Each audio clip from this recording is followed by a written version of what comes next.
24. 5 jours après, arriva le souverain sacrificateur Anania, avec des anciens et un orateur nommé Tertulle. Ils portèrent plainte au gouverneur contre Paul. Paul fut appelé, et Tertulle se mit à l'accuser en ces termes.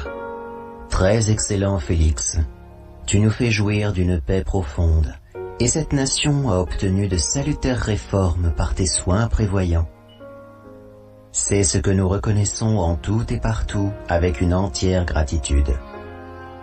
Mais, pour ne pas te retenir davantage, je te prie d'écouter, dans ta bonté, ce que nous avons à dire en peu de mots. Nous avons trouvé cet homme qui est une peste, qui excite des divisions parmi tous les Juifs du monde, qui est chef de la secte des Nazaréens, et qui même a tenté de profaner le temple. Et nous l'avons arrêté. Nous avons voulu le juger selon notre loi. Mais le tribun Lysias étant survenu, l'a arraché de nos mains avec une grande violence, en ordonnant à ses accusateurs de venir devant toi. Tu pourras toi-même, en l'interrogeant, apprendre de lui tout ce dont nous l'accusons. Les Juifs se joignirent à l'accusation, soutenant que les choses étaient ainsi.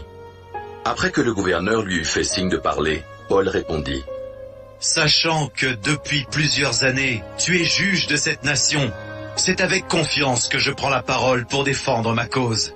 Il n'y a pas plus de 12 jours, tu peux t'en assurer que je suis monté à Jérusalem pour adorer. On ne m'a trouvé ni dans le temple, ni dans les synagogues, ni dans la ville, disputant avec quelqu'un ou provoquant un rassemblement séditieux de la foule. Et il ne saurait prouver ce dont il m'accuse maintenant. Je t'avoue bien que je sers le Dieu de mes pères selon la voie qu'ils appellent une secte, croyant tout ce qui est écrit dans la loi et dans les prophètes, et ayant en Dieu cette espérance, comme ils l'ont eux-mêmes, qu'il y aura une résurrection des justes et des injustes. C'est pourquoi je m'efforce d'avoir constamment une conscience sans reproche devant Dieu et devant les hommes.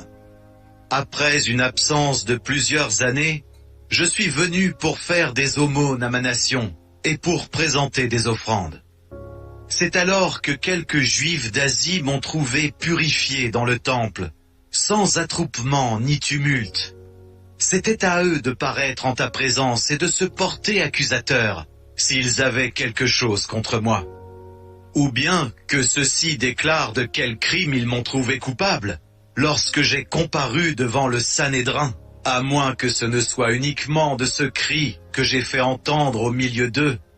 C'est à cause de la résurrection des morts que je suis aujourd'hui en jugement devant vous.